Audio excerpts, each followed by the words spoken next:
Assalamualaikum warahmatullahi wabarakatuh.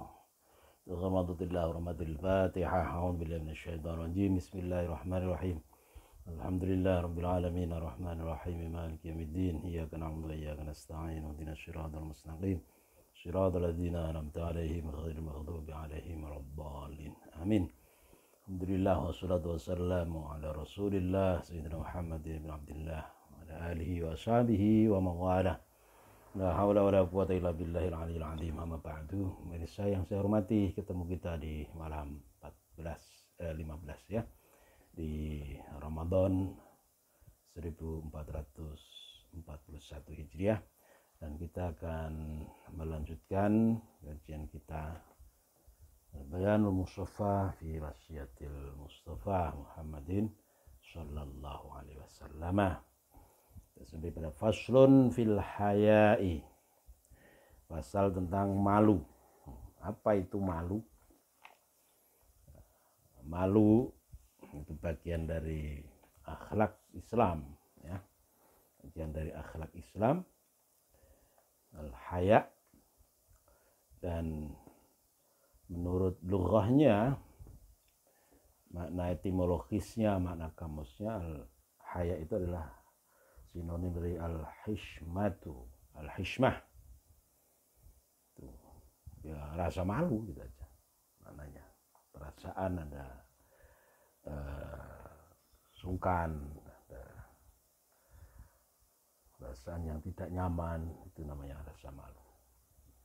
Al-haya itu ditul waqohah, lawan dari kata waqohah. Waqohah itu adalah kasar, berlaku tidak punya malu gitu kan. Orang diisin dalam bahasa Jawa. Kemudian dari beberapa terminologi ataupun pengertian istilah, ada yang menyatakan khuluqun yab'atsu ala fi'lil hasani wa tarkil qabihi. Ada yang mengatakan itu sebuah akhlak, etika yang mendorong seseorang yang mempunyai haya, mempunyai malu itu untuk melakukan perbuatan yang baik dan meninggalkan perbuatan yang buruk atau qabih ya. Jadi sebuah kondisi jiwa yang mendorong seseorang untuk berbuat baik dan menghindari yang tidak baik. Inilah al-haya. Dan secara istilah, ada yang mengatakan bahwa adalah inqibabun nafsi min syai'in wa tarakahu hadran 'anil laumi fi. Menekan atau mengekang nafsu terhadap sesuatu. Yang sesuatu itu adalah apabila dilakukan akan membuat seseorang itu merasa ada rasa tidak nyaman, ada potensi timbulnya kecaman dan celaan dari orang lain. Itu secara istilah seperti itu. Secara istilah dari al-haya. Kita lanjutkan ini teori kebahasaannya ya. Qala alaihi salatu wassalamu ya Ali,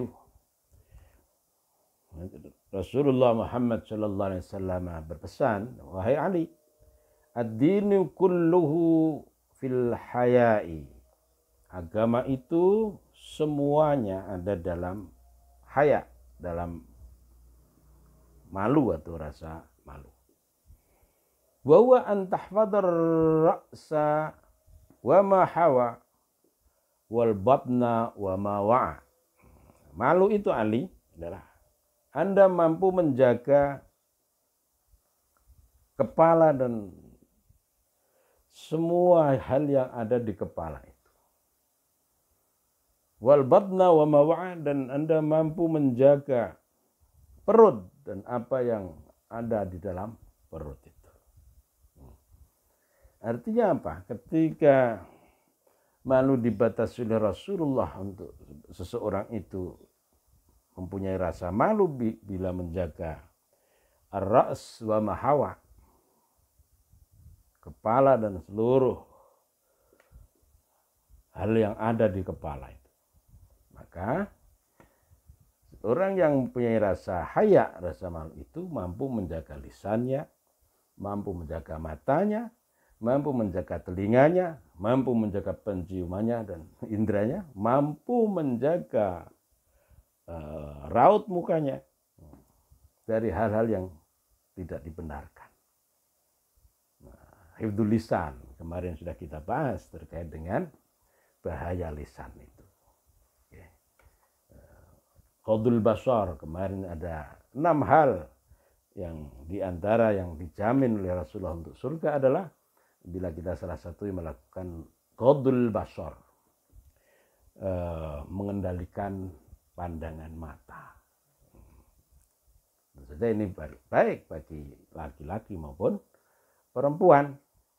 Semuanya berpotensi untuk berbuat baik dan ada kecenderungan secara tabi'i itu untuk melakukan hal yang tidak baik.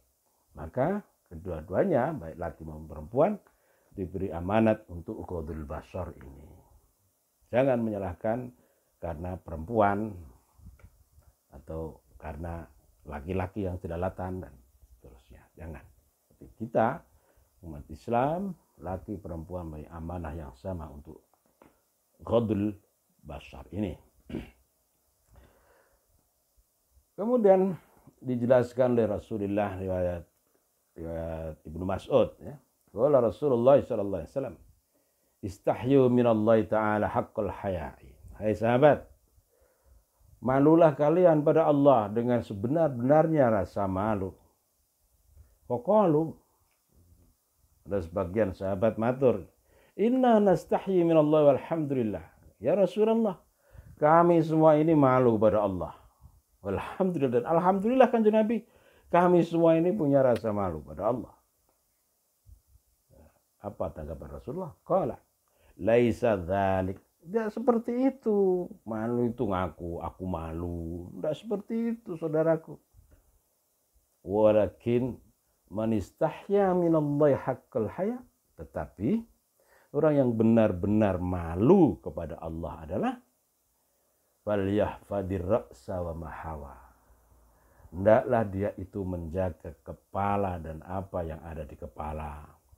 Wal batna wa mawa'a, dan apa yang dikandung di dalam perut, apa yang masuk ke dalam perut, apa yang masuk ke dalam organ pencernaan kita. Inilah hakul haya. Hakul haya adalah seperti itu, menjaga etika-etika yang seharusnya kita pertahankan, itu bagaimana mengendalikan lisan, bagaimana mengendalikan mata, bagaimana mengendalikan telinga, dan bagaimana kita memposisikan wajah kita untuk tidak abas, bermuka kecut, bermuka masam atau masem. Abasa wa tawalla an ja'ahul a'ma, itu diantara yang diperingatkan Allah kepada Kanjeng Nabi Muhammad sallallahu alaihi wasallam. Wa 'anil Hasani 'anil Nabi sallallahu alaihi wasallam anna qala al haya'u minal iman. Dari sabda Hasan, Rasulullah bersabda, al haya'u minal iman. Malu adalah bagian dari kesempurnaan iman. Wal imanu fil jannah. Iman itu mengantarkan ke surga. Wal badha'u minal jafai. Dan kata-kata jorok, saru, kata kotor, iku minal jafai, bagian dari yang menyebabkan wangkot. Wangkot itu keras hati, keras kepala. Itu jafa. Wal jafa'u, utawi jafa sifat wangkot, iku finnari, di dalam neraka. Sikap keras kepala, keras hati itu adalah menyebabkan pemiliknya masuk neraka. Sedangkan malu mengantarkan pemiliknya masuk surga. Dua jalan yang diberikan oleh Rasulullah Muhammad Sallallahu Alaihi Wasallam. Kita mudah-mudahan diberi kesempatan untuk berjalan di rel yang diridhoi oleh Allah Subhanahu Wa Taala. Kemudian ada lagi aplikasi bagaimana sih sebenarnya malu yang ada yang bersifat zahiriyah, ada yang bersifat batiniyah. Marran Nabi sallallahu alaihi wasallam bi rajulin yaghtasilu. Suatu hari Rasulullah itu melewati seorang yang sedang mandi. Faqala, ya ayuhan nas, wahai manusia, innallaha hayyun halimun sattarun wa yuhibbul haya was sitra. Allah itu maha hidup, Allah itu maha penyayang, Allah itu maha menutupi cacat-cacat hambanya. Kan kita itu ditutupi cacatnya oleh Allah, ditutupi maksiat dosa-dosa kita oleh Allah karena kasih sayang Allah Subhanahu Wa Taala. Bagaimana umpamanya seperti Bani Israel dulu, ketika seseorang melakukan dosa maka di pintu rumah paling depan itu ada tulisan, ini si Polan ini tadi malam gini, daftar dosa ada di depan pintu itu. Atau ada bagian kaum yang ketika melakukan dosa maka timbul bisul di wajahnya. Ketika melakukan satu dosa plentung di batuknya, plentung di pipi dan dahinya dan seterusnya. Kita dijaga oleh Allah Subhanahu Wa Taala. Sattar, Allah itu maha menutupi. Innallaha yuhibbul haya was sitra. Allah suka kepada rasa malu dan menutupi aib. Fa idza ightasala, oleh karena itu wahai sahabatku, jika Anda mandi, falyatawara, maka hendaklah dia menghindar dari pandangan orang, an ayunin nas, dari pandangan manusia. Masuklah ke bilik, bilik yang sekiranya tidak bisa dilihat oleh orang lain. Kemudian dari Anas bin Malik radhiyallahu anhu, Nabi sallallahu alaihi wasallam kana idza arada qada al hajah, bahwa Nabi itu ketika beliau hendak buang air, lam yarfa' thawbahu, beliau tidak mengangkat kainnya, hatta yadnuwa minal ard, sehingga beliau itu benar-benar ada di tempat tersembunyi, sudah di tempat untuk qadil hajat itu, untuk buang hajatnya itu. Jadi tidak sambil lari beliau cincing, tidak, tapi beliau menyincingkan kainnya ketika benar-benar sudah lepas dari pandangan orang lain. Masya Allah, itulah akhlak yang diajarkan oleh Rasulullah Sallallahu Alaihi Wasallam.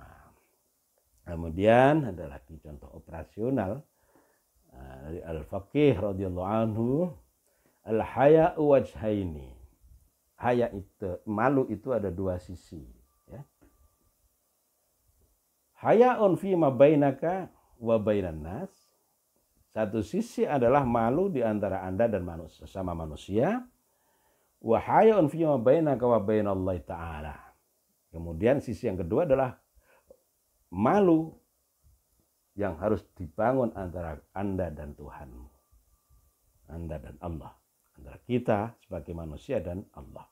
Malu kita itu, malu di antara kita dan sesama manusia, dan malu antara kita dan Allah Subhanahu wa Ta'ala. Itu dua sisi haya atau rasa malu. Amal haya'ul ladzi bainaka wa bainan nas, adapun malu dari sisimu antara kamu dan orang lain atau manusia yang lain adalah antafudda basarok amma la yahillu lak, mengendalikan pandangan matamu dari hal-hal yang tidak dihalalkan untukmu. Ghaddul basar lagi, Masya Allah. Dari mata itu ternyata bisa membawa kepada keadaan yang tidak diinginkan.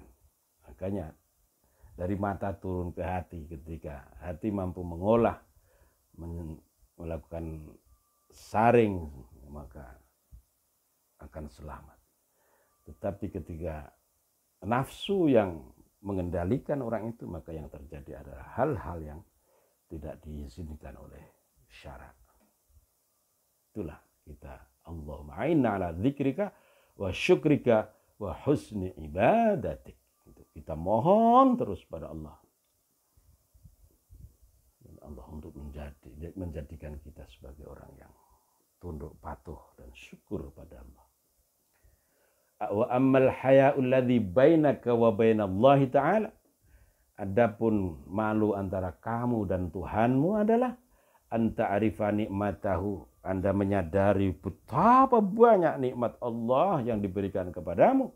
Fatastahyi anda syau, dan Anda merasa malu untuk menggunakan nikmat itu untuk maksiat kepada Allah. Apa yang bukan nikmat dari Allah yang kita rasakan tiap hari? Sehat kaki kita, tangan kita, kepala kita, mulut kita, mata kita dalam keadaan sehat, itu adalah minallah. Harus kita akui, syukuri, kemudian kita harus menjaga nikmat-nikmat itu untuk taat, berusaha taat dan menghindari kemaksiatan. Masya Allah. Nah, Masya Allah ya Rasulullah. Iswa'lana ya Rasulullah. Contoh-contoh yang digambarkan oleh Nabi kita Muhammad Sallallahu Alaihi Wasallam. Itu tentang malu. Setelah malu itu nanti kita akan masuk ke bab wirai atau warok. Warok atau wirai itu arti bahasanya adalah menjaga diri, atau ya takwa itu sendiri. Jadi warok kemudian haya itu termasuk a'malul qulub, pekerjaan hati. Dan kita harus berlatih al-hilmu bitahallum. Untuk menjadi baik itu kita berlatih menjadi baik. Wal ilmu bita'allum, untuk menjadi tahu kita juga harus belajar seperti itu. Jadi warok yang insyaallah akan kita bahas besok adalah ijtinabus syubhat. Intinya itu meninggalkan hal-hal yang syubhat. Khaufan minal wuqu'i fil muharramat. Meninggalkan syubhat karena khawatir, takut jatuh ke dalam hal-hal yang dilarang atau diharamkan. Ibta'ada 'anis syubhat, atau menjauhi hal-hal yang syubhat. Imam Al-Qarafi mendefinisikan wara' atau wira'i sebagai tarku ma la ba'sa bih hadran mimma bihil ba'su. Indah sekali. Meninggalkan sesuatu yang tidak apa-apa karena khawatir jangan-jangan itu apa-apa. Jadi la ba'sa bihi mimma bihil ba'su. Jangan-jangan tidak apa-apa ini aku lakukan menjadi apa-apa. Ora popo. Terjangwati. Nah, ternyata terjadi apa-apa. Inilah yang harus dihindari orang yang mempunyai sikap dan sifat warok. Nah, demikian, mudah-mudahan kita senantiasa dijaga oleh Allah menjadi hamba yang selalu haya wal warok. Dan insyaallah besok kita sambung terkait dengan operasionalisasi dari a'malul qulub yang namanya wirai ini. Wa'afu minkum wallahul muwaffiq ila aqwamit thoriq. Assalamualaikum warahmatullahi wabarakatuh.